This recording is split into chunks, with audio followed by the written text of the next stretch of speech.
His presidency has been described as one of the most consequential in U.S. history. From this day forward, it's going to be only America first. America first. Donald Trump came to power with the promise to make America great again. The time for empty talk is over. Together, we will make America great again. So after 4 years in office, has Trump delivered on his campaign promises? And how much will his handling of the pandemic impact his legacy?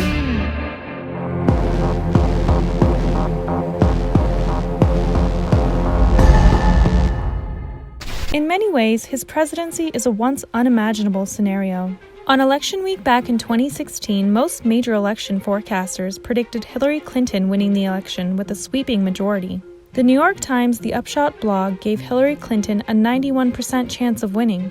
The 538 gave Hillary Clinton a 71% chance. The Huffington Post had her at 98%. And the Princeton Election Consortium had Clinton winning at 99%. And then came the shock. Pennsylvania goes to Donald Trump. Donald Trump is the President of the United States. The surprising win left many aghast. Donald Trump, the former reality TV show host and New York City real estate developer, became the 45th President of the United States. 4 years on, President Donald Trump has been among the most controversial presidents in U.S. history, and just the third commander-in-chief to be impeached. His statements and responses to urgent political matters has made him dominate the news cycle more so than any other U.S. president. I am the chosen one. Somebody had to do it. Rocket Man is on a suicide mission for himself and for his regime. From the early days of his campaign, and even before clinching the Republican Party nomination, Donald Trump set the tone for a very different presidential candidate. Crazy Bernie, crooked Hillary Clinton. I call him Lion Ted. I call him Little Marco, Little Marco. He goes on the attack often, name-calling using unfiltered language, and his style in responding to those who criticize him has been divisive. I don't know what I said. I don't remember. He's going like, I don't remember. Maybe that's what I said. During his 4-year term, Trump had an uneasy relationship with the press, often calling them fake news. And the media are among the most dishonest people anywhere at any time. But they can't stop us. I'm running against the crooked media. You're fake news. Thank you, everybody. Thank you. But Trump took pride in getting away with anything he said. They say, I have the most loyal people. Did you ever see that? Where I could stand in the middle of Fifth Avenue and shoot somebody and I wouldn't lose any voters, okay? It's like incredible. While many have deemed his discourse as dangerous, Trump dumbed his language down, often denouncing political correctness as a big problem in America. Trump has called COVID-19 the Chinese virus and Kung flu. He called Kim Jong-un Rocket Man during a NATO summit at a period of heightened tensions between North Korea and the United States. Trump has also equated civil rights protesters in Charlottesville, Virginia with white nationalists and far-right extremists, initially blaming the clashes on both sides before condemning the violence. But beyond the headline-grabbing rhetoric, let's take a closer look at some of his policies and promises. Remember this? We're going to build the wall. Mexico's going to pay for the wall. As of October 2020, 597 kilometers of the border wall have been completed according to U.S. Customs and Border Protection. But according to the Los Angeles Times, only a few miles were constructed in locations where no barrier previously existed. And Mexico has not ended up paying for the wall. Instead, the Trump administration has obtained more than $15 billion in federal funds for the wall. Trump also doubled down on another campaign promise. Donald J. Trump is calling for a total and complete shutdown of Muslims entering the United States. President Trump signed that executive order temporarily banning all refugees plus visitors from 7 majority Muslim countries. It set off protests at the airports and a flurry of legal challenges. Within less than 100 days into his term, Trump signed an executive order that banned foreign nationals from 7 predominantly Muslim countries from entering the U.S. for 90 days. Although the first and second versions of what became known as the Muslim ban were struck down by federal judges, the Supreme Court upheld the third version of the policy in June 2018.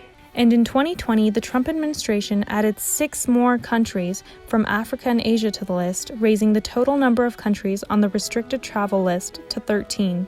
But the Muslim ban was only the start of a series of controversial decisions with overreaching impact. Just 3 months before COVID-19 began infecting people in China, the Trump administration ended a $200 million early warning program called Predict, designed to alert and identify potential pandemics. And once the pandemic began silently raging across the U.S., Trump's rhetoric didn't help. The virus. They're working hard. Looks like by April, in theory, when it gets a little warmer, it miraculously goes away. I hope that's true. We have done an incredible job. We're going to continue. It's going to disappear. One day, it's like a miracle. It will disappear. Millions of Americans have been infected by COVID-19 and hundreds of thousands have lost their lives. The pandemic created an unprecedented public health crisis in the U.S., and it exposed cracks in the healthcare system of a world superpower.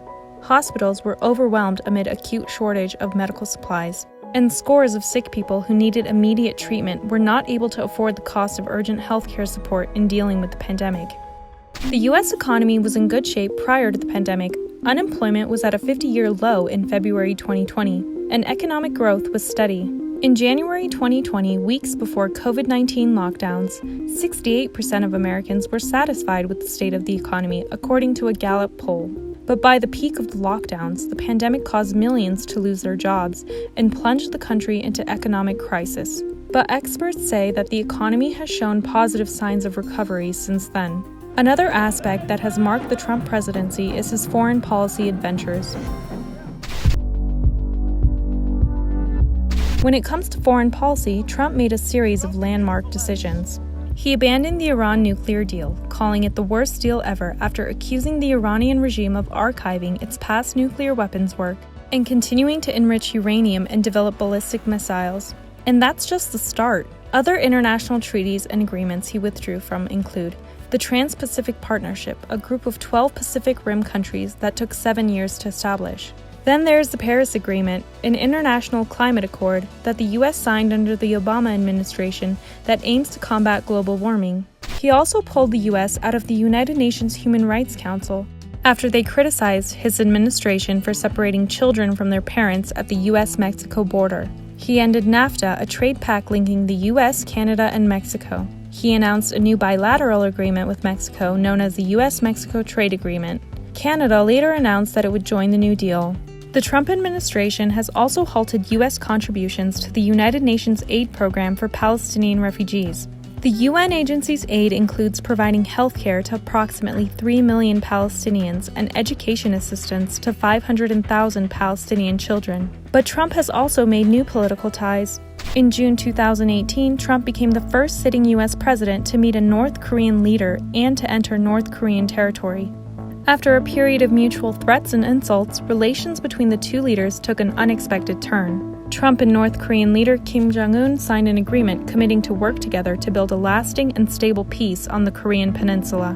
But 2 years later, the negotiations have stalled, and on June 2020, the North Korean foreign minister said that prospects for peace between North and South Korea and the U.S. had faded away into a dark nightmare. Trump was also willing to turn the page on the past and make deals with the Taliban. The U.S. and Taliban signed a historic agreement in February 2020 in Qatar. The agreement set out a provisional timetable for the withdrawal of U.S. troops and foreign forces and the start of Afghan Taliban peace talks that would release thousands of Taliban prisoners. The agreement required the Taliban to reduce violence and break ties with al-Qaeda, but the agreement has not been working. The Afghan government accused the Taliban of carrying out thousands of attacks and killing hundreds of civilians since the agreement was signed. Another deal that got extensive media coverage was the long-awaited Middle East Plan, a proposal to solve the Israeli-Palestinian conflict that ignored the main demands of the Palestinians. The U.S. president hailed the deal as the deal of the century, but the Palestinian Authority said it was not consulted and rejected the deal almost immediately. Trump also brokered an agreement that normalizes relations between Israel, Bahrain, and the United Arab Emirates. The accords were the first agreement between Israel and Arab states since 1994. Since taking office, Trump has been taking many steps to strengthen ties with Israel. He moved the U.S. Embassy to Jerusalem despite criticism, and he withdrew the U.S. from the Iran deal. Then there's the impeachment. Article 1 is adopted. Article 2 is adopted. Donald Trump is the third U.S. president to be impeached. His impeachment came over allegations that he sought interference from Ukraine to boost his chances of re-election by digging up damaging information on his political rival Joe Biden and his son. The Democrat-held House of Representatives impeached him on 2 charges of abuse of power and obstruction of Congress. But the Republican-held Senate acquitted Trump, ending the bid to remove him from office. But this is what the end result is. The Trump administration has survived turbulent events since its early days. From the Mueller report on Russian interference in the elections, to the impeachment trial, the Black Lives Matter movement and the social unrest that unfolded after, to the COVID-19 outbreak that wrecked the country's economy and health sector. And many of his staff at the White House have also fallen out with him. The exits of high-ranking officials in the Trump administration have surpassed all of his 5 predecessors. According to the Brookings Institute, President Trump's 8-team turnover was at 91% as of October 7, 2020. And some of those former staffers have not been kind to him or his legacy. I am ashamed because I know what Mr. Trump is. He is a racist, he is a con man, and he is a cheat. So, how will the Trump presidency be remembered?